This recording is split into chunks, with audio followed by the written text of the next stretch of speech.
Good evening, and a very, very warm welcome once again to the Open Door Show from Property CEO. My name is Richie Clapson, and we have a very, very special guest this evening who's been noted by his absence over the last few shows.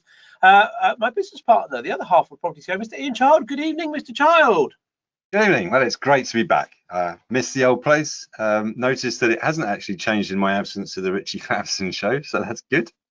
Well, to be fair, Ian, I don't think any of us missed you. We had a lot of comments in the chat box last week, and indeed the week before.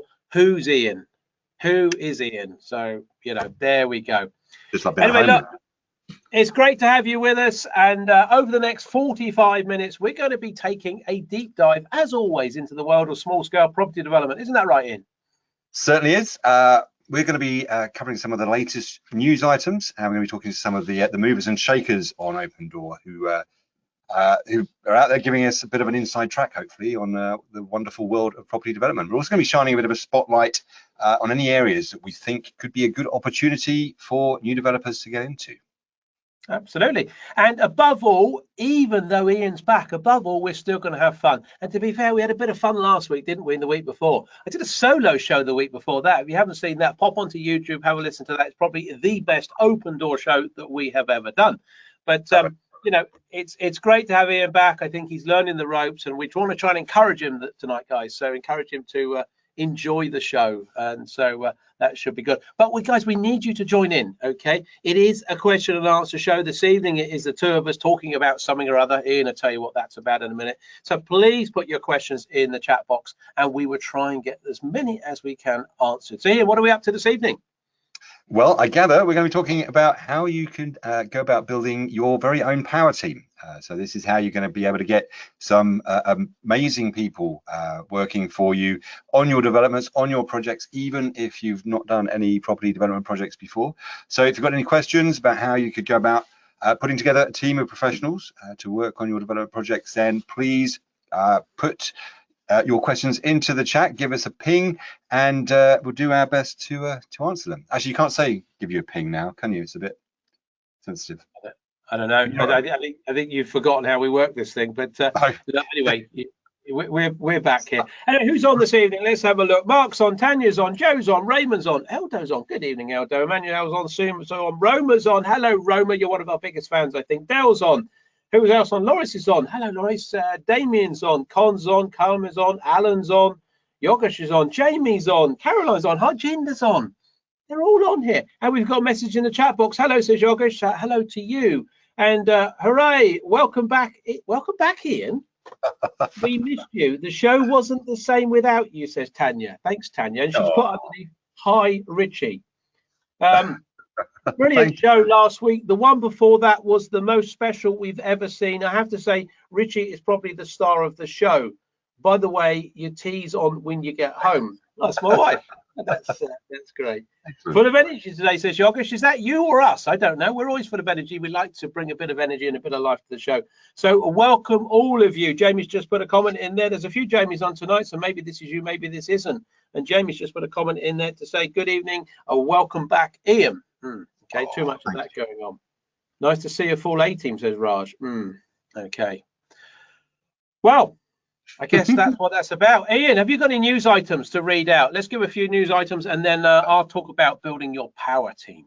Fantastic. Right. Well, a few things in the news that are of interest this week. The first one I've got here is actually from our good friends in the government, because they have been sort of finessing the permitted development right rules. As you probably remember, they did a big change last autumn, lots of things coming into effect very shortly, and they're having to sort of splice together a few things to make sure it's all sort of one constant thing going forward. And the one that they've been finessing is Class G, which you may remember is the permitted development right that allows you to put 2 flats above a shop. And basically in the past, it was a great permitted development right because you could just crack on with it. There was no prior approval. You didn't have to tell anybody about it.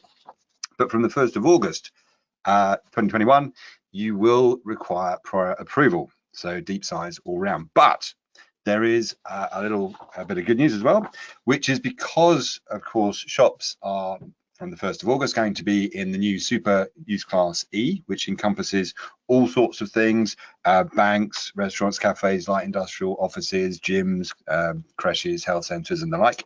Then you're going to be able to put flats above them as well. So Class G will now apply not just to shops, but to anything in Class E, but it will need prior approval. And you can also still use Class G on listed buildings, which you can't do with many others, PD rights. So that was quite interesting. That comes into effect from the 1st of August. Average UK house prices reached new highs. So this was reported in Property Week, but effectively came from Zoopla, who analyse all sorts of stuff. So now the average house price, £230,000, which is, up quite a lot. House prices have grown 5.4% year on year, more than double the year-on-year price growth recorded 12 months ago, and 30% higher, would you believe, than the previous market peak in 2007, if we can remember that far back. Growth in house prices, they reckon, has been supported by lack of supply. Demand for new homes increased by 23%, and they're expecting price growth to increase by 6% in the coming months before easing back by the end of the year as the impact of the extended stamp duty holiday kind of unwinds. So prices, the house market is still super hot. And here's one for you, Richie. I thought I'd do something special because I did actually miss you the last couple of weeks. The number of senior living units is forecast to grow, which is, it's good news. So it is actually a sector which has had sort of phenomenal growth, and they're reckoning that the specialist senior housing sector is set to grow by nearly 10% over the next 5 years. This was in Property Week as well. The figure that stood out for me was over the past 5 years. We've built 41,464 senior housing units, but the population of 75-year-olds in the UK has increased by 550,000. So it sounds like there's a little bit of a shortfall. It's interesting, I think, whilst obviously there's some big players in that space, there's also a lot of opportunity in that space as well. So quite an interesting, for those of you on the development side looking for a niche, then perhaps senior living is the way to go. And one just rather topical and hot off the press, this was in planning, but it's been over the mainstream press as well. Flood risk areas, rather hot topic certainly across different parts of Europe at the moment. But basically, the suggestion now from the government is that planning decisions in flood risk areas are going to be subject to Secretary of State referral. So there's a new sensitivity about building in flood risk areas. Not that anybody realistically thought that was a fantastic idea in the first place, but the government is pledging more than £860 million to be spent this year and next to support about, I think it's 1,000 flood defence schemes across England. So I think whilst we've had the best of it weather-wise over the last few weeks compared to others, I think no guarantee of that being the case going forward. So they're investing in that, and knock-on impact for developers. Make sure we avoid building in flood risk areas. So there you go, a bit of news hot off the press. Did you do your own news last week? Me, I can't remember what we did last week. It was a complete blur. I've been asleep since then. I know, it was very good. First of all, what I would say, I was at an event. I was speaking at the Kent Property Meet last night, and up in Maidstone, and we talked about that sort of senior end of the market, the senior living, the care homes, the over 55s. Obviously, none of which I qualify for, but I think that is a really hot marketplace. Those that are thinking about getting development, there's great opportunities there. And look, there's a ready-made market. Ian said 500,500,000, and they've only built a tenth of it. There's a huge marketplace out there for developers. And Yogesh just put a comment in there. Class G has been killed. It's not actually. It doesn't mean minimum space standards are required, as you've put in the chat box there. But Class G, in our opinion, has been enhanced. It is probably the most powerful permitted development right that you've got, probably in parallel with Class MA. Okay, because you can do a whole host of buildings, as Ian said, that are actually listed. It just now needs a prior notification process. So I foresee, and actually we had our sort of regular in-house planning consultant assistant talking to our students on an academy day on Monday, and we were talking exactly about Class G, and he thinks it is going to be one of the most popular and significant PD rights out there. So there we go, lots of stuff going on. Shall I talk about building your power team? Oh, yes, please. Good stuff. So I'm going to talk about that, guys, and then please pop some questions in the chat box, and I'm sure we'll have plenty of time to get through as many as we can in relation to what I'm talking about, or indeed anything else that you want. So talking about building your power team. I don't actually like the word power team, but I sort of have to give in because everyone knows what we mean by power team, but actually it should be building your property development team. That's what we should be thinking, not your power team, okay?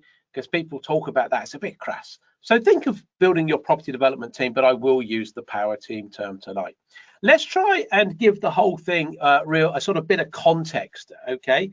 So the first rule that you guys need to think of, and this may come as a bit of a shock to you, property developers don't build houses. How about that? I've said it, I've put it out there, property developers do not build houses. Do you know why not? Because their teams do. Their teams build houses, not you, not the developer, okay? You need a team. It is one of the most highly leveraged business models there is, and I've been involved in lots of businesses, 40 years in this industry, in the property development industry, but I've also been a non-exec, an investor, advisor on all sorts of other sectors, and this is, in my opinion, the most highly leveraged business model there is, which is great. And you're going to have around, I don't know, a couple of dozen different types of professionals that are going to be working with you, architects, planning consultants, project managers, lighting consultants, all sorts of people. Okay, this is the team that you've got to pull together. And that team has a massive impact on your credibility as a first-time developer. Because think about it, they've built thousands of developments between them, several centuries of experience between them. And of course, they can all go on your website as team members. Think about that. Think about this power team that's going to go on your website, and you can use their previous projects as case studies. As long as you make it clear, don't pretend they're yours. Imagine that though. You've got that whole team behind you with all their case studies, all their thousands of years of experience backing you up. That's how you can start pulling this together with this team of people. Now, of course, the question is, will they work for you? Why are they going to work for you? You know, why? Why? Well, look, of course they will. The answer is a big yes, because they only get paid by developers. So they are always looking for developers. You're the client. You're the one that is buying. They're selling. Okay, they're looking for people to buy their services. And professionals don't only want to work with experienced developers. They want new developers. You might go, why do they want new developers? Shall I tell you why? And it might be a bit harsh, but this is absolutely true. The old ones die, okay, or they leave the industry. Either way, you know, there's room for new coming in. So consultants, and I used to run a consultancy practice. I'm a chartered structural engineer. They used to, and we used to always be looking for new developers. We entertain new developers all the time. Now, professionals, they get a fee, okay, and they get paid regardless of whether you're a complete fool and you don't sell anything. You're going to take all the risk. You're going to take the profit, but the consultants get paid. So it's not a bad position to be in. You could be a complete fool and you can completely mess up your project, but your consultants will still get paid. Okay, so they will work for you. Of course they will. So now let me just talk about, let me give you a quick this evening, okay, 5-step plan for building your power team. So pens and paper at the ready, okay. Oh, Ian, you write this down, Ian, you might learn. Yeah, absolutely. So 5-step plan for building a quick team. Number one. Okay, first of all, you need a brand. A brand, you say, Clapson, a brand? Yeah, you need a brand, not a company necessarily. You need a brand, okay? You need to create a shop window, a name, a logo, a website. Why? Well, they want to have this trust in you, this credibility. Because what do? We go out to a networking meeting, and we're going out to those now. It's great, isn't it? We were training in the room this week, first time for months back in the room. It was great fun. Well, we enjoyed it. Hopefully the students did. But think about it. Okay, think about it. You're going to go out, you meet someone, you get a business card. What do you do as soon as you go home? You go on the web. You go on the World Wide Web. It's amazing, that thing. And you're going to go out there and you're going to check out their website and you're going to see what they say about themselves. Imagine if you haven't got a website, you haven't got a brand, you haven't got anything. There's nowhere for them to go. And compared to, let's say, two of us, Ian went out, I went out.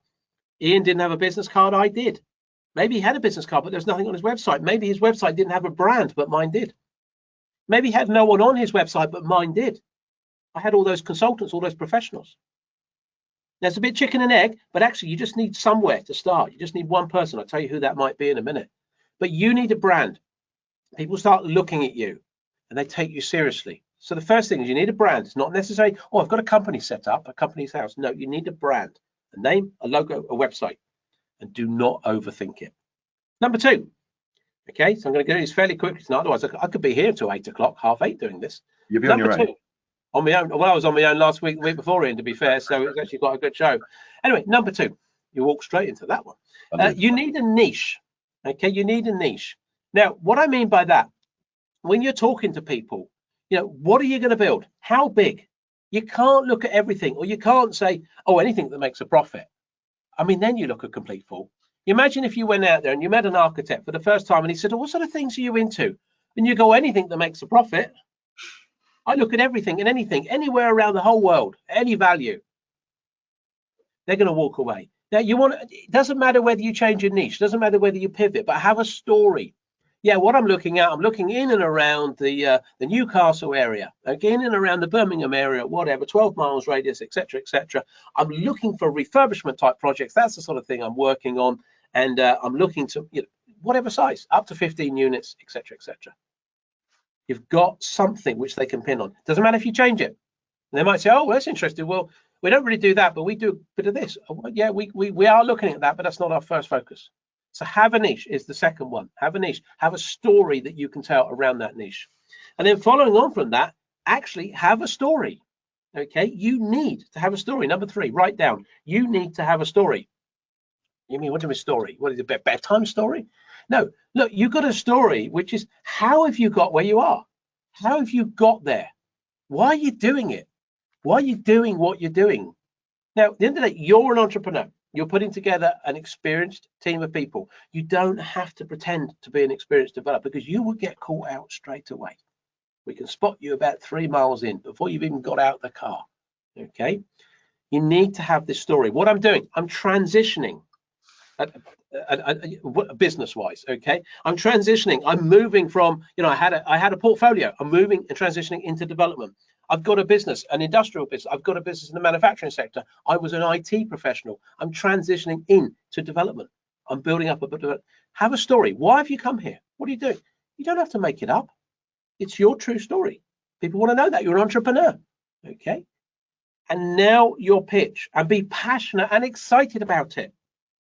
Don't go out and someone says, so what do you do? And you're almost reading it. You say, yeah, I run a business called propertyCEO Developments, and I am looking for development opportunities in and around the Birmingham area. I am very passionate about it. Be passionate about it. If you know this, don't have a pitch that you've got to read out. Okay, have a pitch which is your story. Yeah, look, this is what I'm doing now. I'm absolutely, I love it. I've wanted to do this for years. I finally had the opportunity. You know, whatever it is, have a story that you can tell, which effectively becomes your pitch. Number 4, get recommendations for professionals. You might say, well, hang on a minute, how does that work? Well, look, network out there. Now, all those people that said you couldn't network when lockdown was there, that was actually one of the best times to network in lots of ways. But now you have no excuses. You're out of lockdown, and even if you want to mask up and cover your hands and still keep a social distance, which I think most people will respect, get out there and network. If you are really restricted and you can't do that, then still do it online. There's a lot of stuff going online. Some events are still keeping an online presence as well. Network proactively, get out there, okay? Meet people, tell your story. Tell number 3, your story, okay? And invest in those relationships. I don't mean financially, but don't just work a room and flip around a whole room. Invest that in a relationship. Follow people up. Have a coffee with them. Try and get recommendations. Well, who have you worked with? Architecture, I've worked with so-and-so. Well, look, love to grab a coffee with you next week. It'd be great to sit down and see what you think of them. People do business with people. And when you meet these professionals, do the same thing. Have a coffee, see what they're about. Go to their office. You want to find professionals, okay, that will work with you, that want to work with you, that actually have a passion, and they feed off of your passion. So hopefully you get, not all the time, but you'll get some initial advice for free. That's always a good thing. But make sure you treat them fairly. So get recommendations. And number 5, and this is where, in my opinion, a lot of it starts, okay, is get a non-exec advisor, get an NEA. This is a very specific thing that we teach our students here at propertyCEO. A non-exec advisor is someone, I often say grey hair or no hair, industry professional that you can find, okay? They're one of the first people you want to find. Get them on board, Okay, they're going to work with you as part of your team, not a director, but they're an advisor. And they can give you access to people that they know. They will make introductions, and with them, you can get instant credibility. A non-exec advisor, number 5, is absolutely paramount, and everything else will feed off of that. And once you've built that team, you've got that team together, it will all start to happen. So building this power team, as we say, building a power team, although I prefer it to call it your property development team or your professional team. First of all, understand you don't build the properties. And then when we think about this, you need a brand. You need to niche. You need to know what it is. You need to have your story around that. Get out, get lots of recommendations from other people.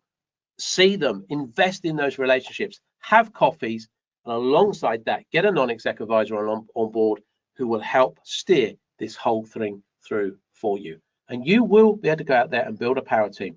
Remember, who's buying, who's selling. There we go. Fantastic. I wrote all of those down. Good stuff. Good stuff. Right, shall we fire off with some questions? I'm sure we've got some questions here in the chat box. So let's have a look and see what we've got. So Kellen put a question in here. Where is the best place to find the power team? Property meetings, to go around streets and developments, speak with random trades. Well, shall I kick that first one off, and then we'll get you to do the next question? Do you want to pick the next question now, and I'll do this first one, shall I? I'm on the case. Okay, so really, look, pretty much as I just said, get out networking, but you're right, you can equally go around the streets.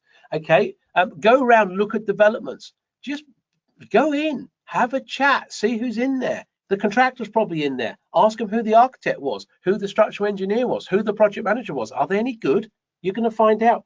Definitely speak to people, speak to the random trades, go out and have a chat. You'll never know who you might meet. There are all sorts of people out there. So definitely walk the streets. There's a quick one. That's sort of pretty much been answered what I said earlier, but hopefully that adds a little bit more. Ian, what have we got next? Fantastic. We've got one in from Yogesh, good evening, Yogesh. Talking about Class G, so that news that Class G has been improved or refined. And Yogesh asks, will they require things like natural light, traffic and parking? So this is part of the prior approval requirements. So I can tell you the things that they've told us that we now have to seek prior approval, or they can judge prior approval on: contamination risks in relation to the building, flood risks, impact from noise on neighbouring commercial property on the intended occupiers, the good old provision of adequate natural light, not surprisingly.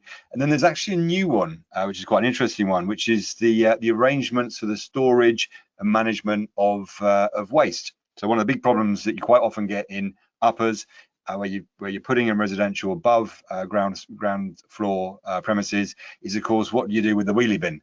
And so we want to make sure that those types of property have got adequate provision for the storage of that. So that's a new one that's gone in there. But that would appear to be it. Some classes, some permitted development rights do have some pretty subjective and quite a long list of different things that you can be assessed on under prior approval, but that is mercifully short and yeah, hopefully quite manageable. So I hope that answers your question.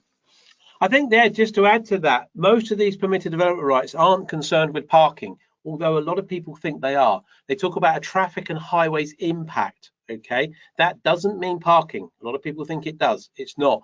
It could relate to parking, but it doesn't mean you have to provide it. You need to know what that means, how that works, how you get around that. Okay, so if you haven't got parking on a site, there are ways definitely around it. Okay.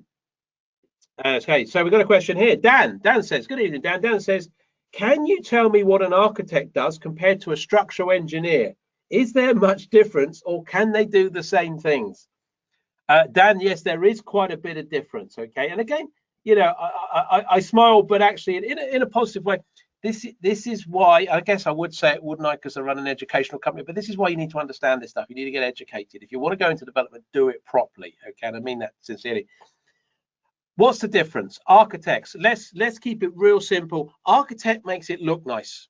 Okay, they make it look pretty. Structural engineer makes it stand up. You know, so the structural engineer, he or she will design the foundations, the size of the beams, the columns, the floors, and the architect will wrap it all up in some nice brickwork, cladding, and work out the layouts, the dimensions, and that sort of thing. In principle, that's a quick, simple answer. Do they do the same things? No, they are fundamentally different. They have different skill sets. And of course, you need both of them on the project. You need one of each on the project. They cannot do the same thing. Hopefully, Dan, that answers that question. Ian, let's go for it. What's next? We've got one in from Will. Good evening, Will. And Will asks, you said, Richie, that we need a brand. Can you remind me again why we need a brand and what this entails? Well, Will, the whole branding thing really just hinges on credibility. So if we think about the people that we're going to be talking to as property developers, it's a pretty short list. You know, we're going to be talking to our professionals that we're going to be putting together, estate agents, both residential that we'll be working with when we sell stuff, and commercial that we'll be buying from, and of course funders, so private investors and commercial lenders. And of course, all those guys and girls have got quite a lot of money riding on a relationship with us, whether it's their fees, commissions, getting their money back if they're investors.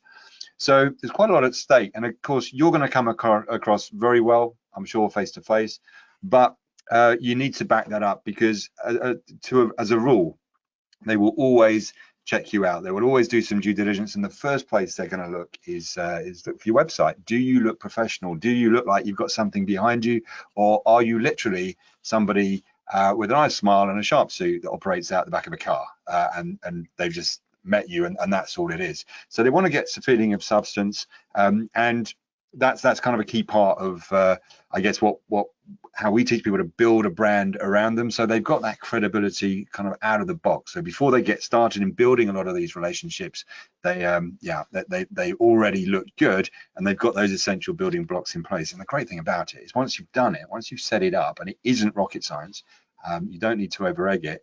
It's there working for you in the background. You don't need to keep tweaking it or refining it. It's there for good, and then it works whilst you're asleep, which is great. There you go. Okay, let me pick a couple of things up here. First of all, Laurie says, what was number 5, please? I missed it. Number 5 was get a non-executive advisor. Get a non-executive advisor. Okay, so there we go. That was number 5. I'm going to piece a couple together here because, where are we? Yogesh says, how do you find great architects and planners and great traffic consultants and traffic surveyors? And Chris says, where do I start to find my power team? I don't know anyone. Guys, what I just said to you is you need to get out there, okay? Number 4 was get out there and network proactively. You've got to get out and put some shoe leather down. You've got to get out to events.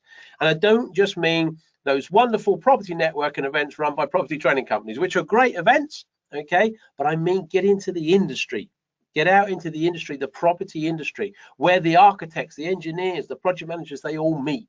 Okay, you might have to start with a non-exec because they might be able to introduce you to those events, but it is really networking. It is getting out there and networking, and all of these people are in these events. They're all out there. Okay, it's like a pond. You can absolutely go and fish in. You know, they're all. There's a fishing analogy in. Look at me. I've been away too long. I don't know what I'm doing. I don't know what I'm doing. It's all gone to pot. But yeah, get out there, guys. Fish. The lake is full of them. The lake is full of those professionals. It's great. Stop it. Yes.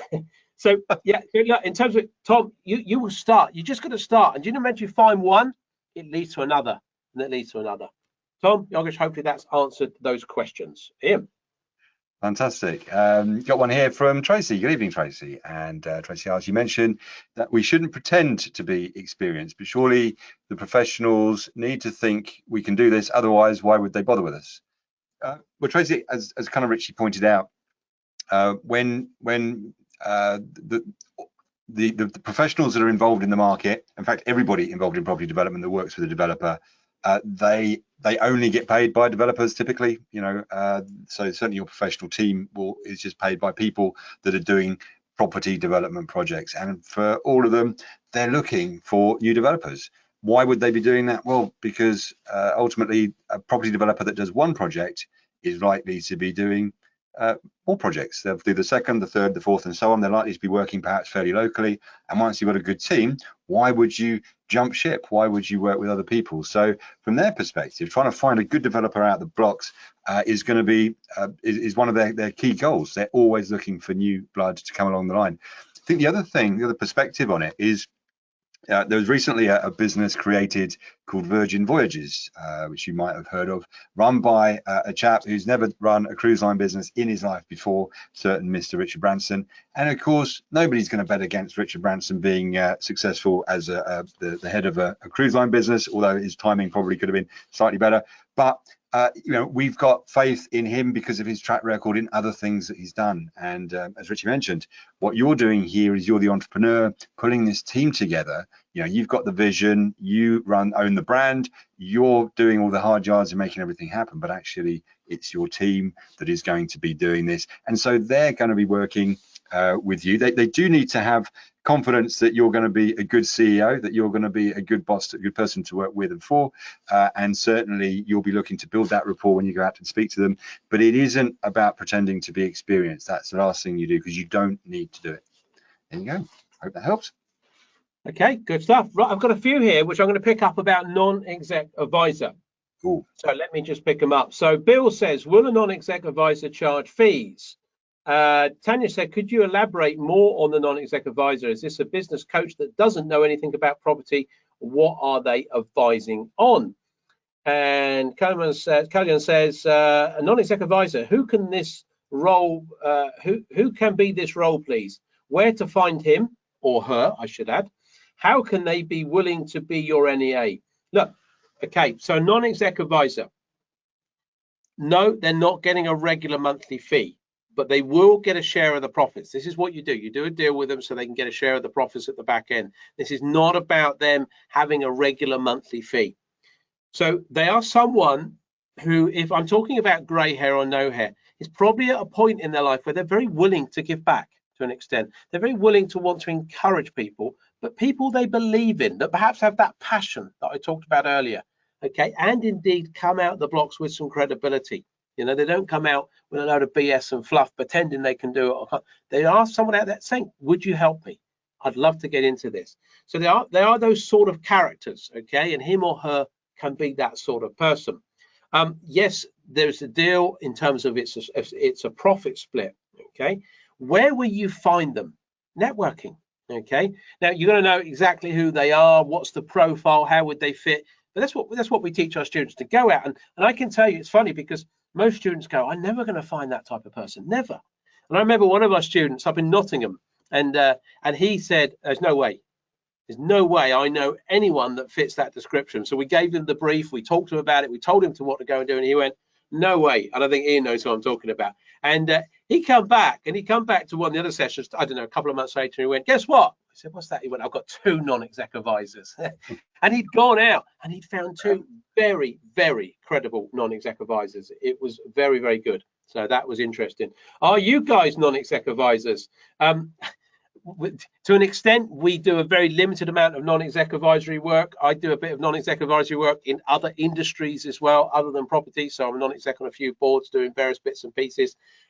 We don't specifically do it for our students, and there's a very, very good reason why. Because we want to teach our students to be independent. We teach them how to find a non-exec. So you were going to say we teach them how to fish, weren't you? We teach them how to fish, but I held back from that. I did not want to do it again.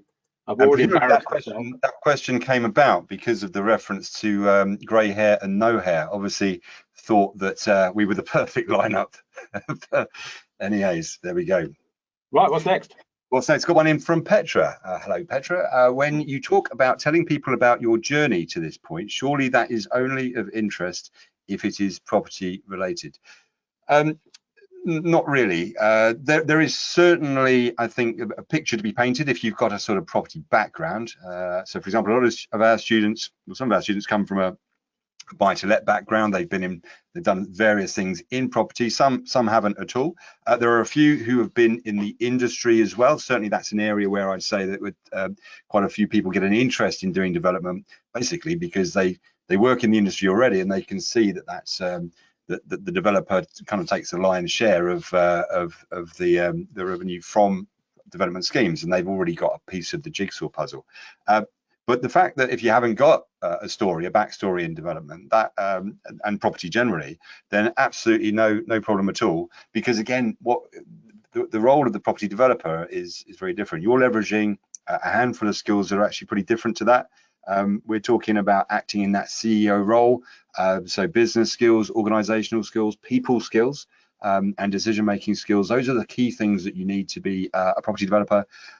If you've done some buy-to-lets before, frankly, yeah, that's not actually all that relevant because property development has got a lot of different and more moving parts to it, and the team that you're engaging is going to be different. You're going to be working with things like project managers and main contractors who are going to be doing a lot of the heavy lifting for you, whereas in other areas of property you might be doing some of that kind of project management stuff yourself and perhaps just working with a jobbing builder. So it is quite different.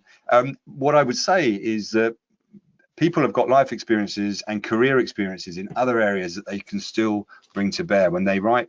When we put together people's websites and the bio that goes in there that describes them, I think they're often quite surprised about how we can turn their history into something that makes them really look great as a property developer, and that's without stretching the truth or without telling any porcupines about property development or even a property backstory. Because ultimately those aren't the skills that you need to be a property developer. You need to play that kind of CEO role, and you're drawing on lots of other skills to make that happen. So yeah, if you don't have a property background, you can still be a property developer. Petra, I hope that helps you. Ian, can I throw Dale's question at you? Because Dale's got a question here which follows on a similar theme. He says, I've had a tape and jointing business for the last 6 years. So basically tape and jointing on plasterboarding. Would it be worth using this as a brand or making a new one? So an existing like trades business, using that brand or building a new brand to be a developer. What do you think? How could you answer Dale? Hi, Dale. Well, I would say create a new one. I think what we've got to do there, if we think about what a brand is you want it to be very specific to property development. Don't want people looking at that and thinking, well, is it a tape and jointing business that does a bit of property on the side, or is it the other way around? You know, what is it? So what I would be doing is creating a separate brand. Bear in mind, the brand doesn't need to be a separate limited company, because when you do a development, you'll be creating a separate limited company anyway, an SPV, which sits outside the brand. So I would say create a new brand from scratch.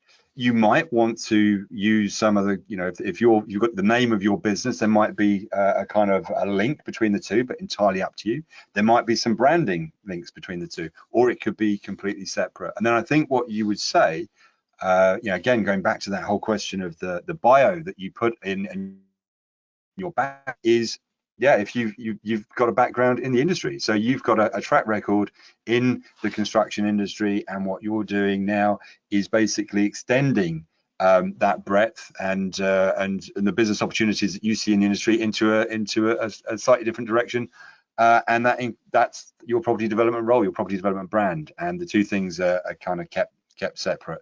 So I would say, yeah, use it as a great opportunity to create a new brand, but no harm in referencing your backstory in the industry, because again, that gives you some credibility. There you go. Hope that helps. Okay. Michelle's question here. Michelle says, hi, I would like, this is quite a long question, so let me read this out. I'd like to understand what is the best type of contract to use for a refurbishment of £160,000 and the different types of contracts, pros and cons. Blimey, we'd be here all night if I answered this. Additionally, I would like to know what is the best way to secure the slot for a construction firm to start work in 2 months' time. The company is asking for a deposit. Ooh.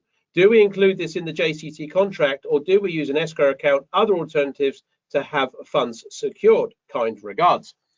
I can't answer all that tonight because I'll probably be here at least 30 minutes trying to answer some of that, and probably longer if I want to give you pros and cons. I think a couple of things I would say. There are lots of pros and cons of different types of contracts. Probably for your first contract using a JCT contract, I'd probably be thinking about a fixed price lump sum. Okay, keep it nice and simple. There might be a design element in there for the contractor to do the M&E consultancy, the electrics and so on, but it will probably be a fixed price lump sum.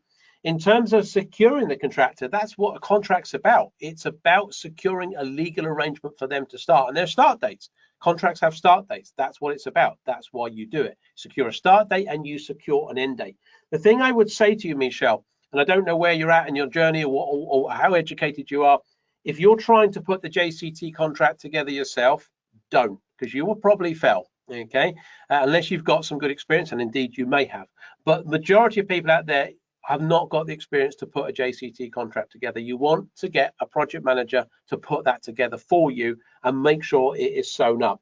And in regards of giving a deposit, no, you do not want to be giving contractors deposit. You've only got to watch the TV programs. Okay, they dramatize it a bit, but contractors that run off with deposits. If you give them a certain deposit and they won't want it in an escrow account, they will want it in their account to go and pay bills. The problem is, normally when you give a contractor a deposit, it doesn't pay materials for your site, it pays off the last site. That's normally what happens. Okay, some of them might work okay and have a separate account for it to go into, and you can do that through the solicitors. But generally, if you've got credibility, if you can build brand in the right way, okay, you will not need to give a deposit. You would not need to give a deposit. If they see that you are structured right in your professional setup, they will not need one out of you. Regards pros and cons, it's a much bigger question, and your project manager should guide you on that.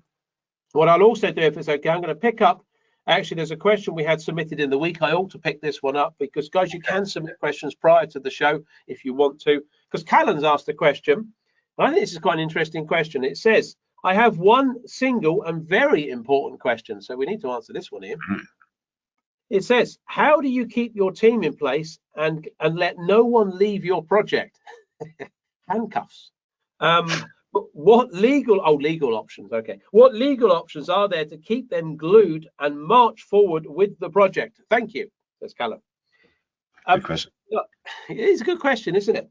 The legal thing is a contract. The one I was just talking about Michelle with, about the JCT contract for the contractors, you can have, appointment documents. They're contracts with your professional team so that they don't wander off, as you say. It keeps them to the project.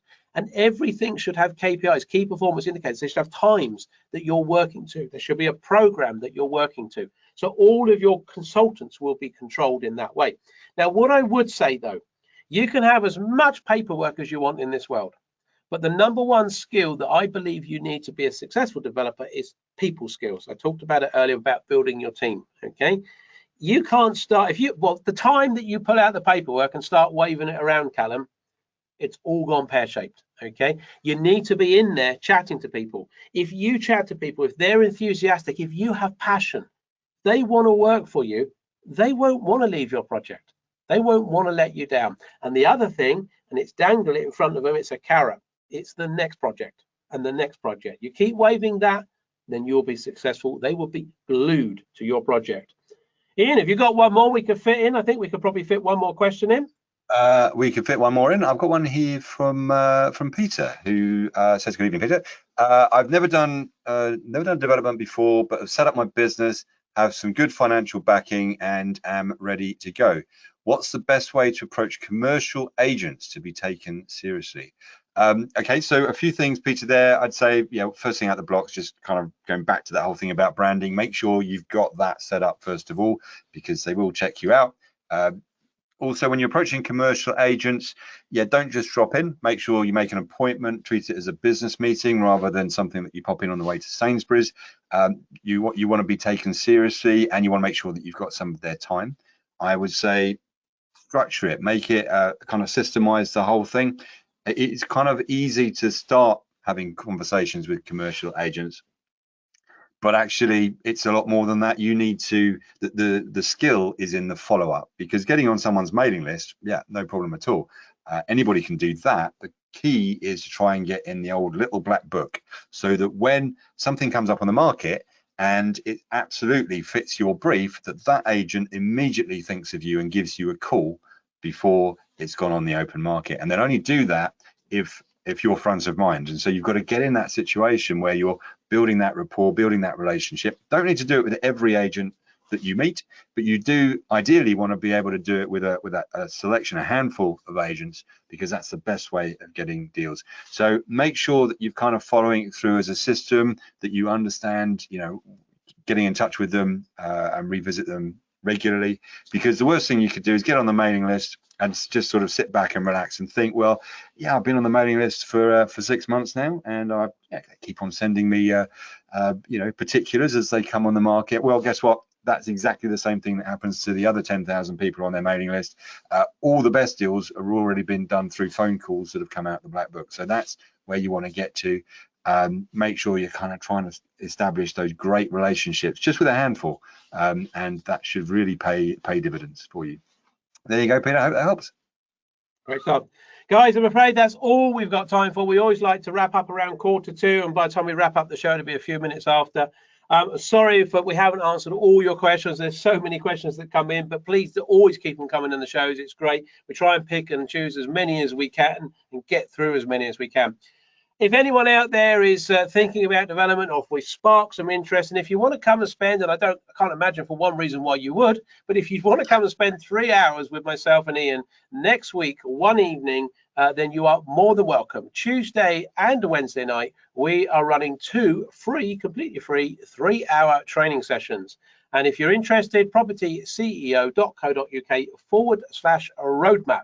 So propertyceo.co.uk/roadmap, completely free. If you want to come and join us, we'll talk to you all about raising money. We'll talk to you about how the industry works. We'll talk to you all sorts of aspects of how you can get going in development. So if you're interested in that, please do come and join us. Where are the training sessions? They are online. Someone's just put in the chat box. Where are they? They are online. Okay, the training sessions will be online, so you can sit at your home and come and join us from wherever you want. So /roadmap to get that. I think that's it really. So please pop in the chat box as always. If you like the show, then please do so. It'd be great to know what you think of it. You know, otherwise we get upset by the time we leave here. So if you like the show, please put in the chat box that you've enjoyed it. Someone's just asked for that link again. The link is propertyceo.co.uk/roadmap. Hopefully you've got that. So pop it in the show. We are back now in September. We're having a break, aren't we, Ian? Oh, and you just come back. Unbelievable. I haven't been away. Incredible.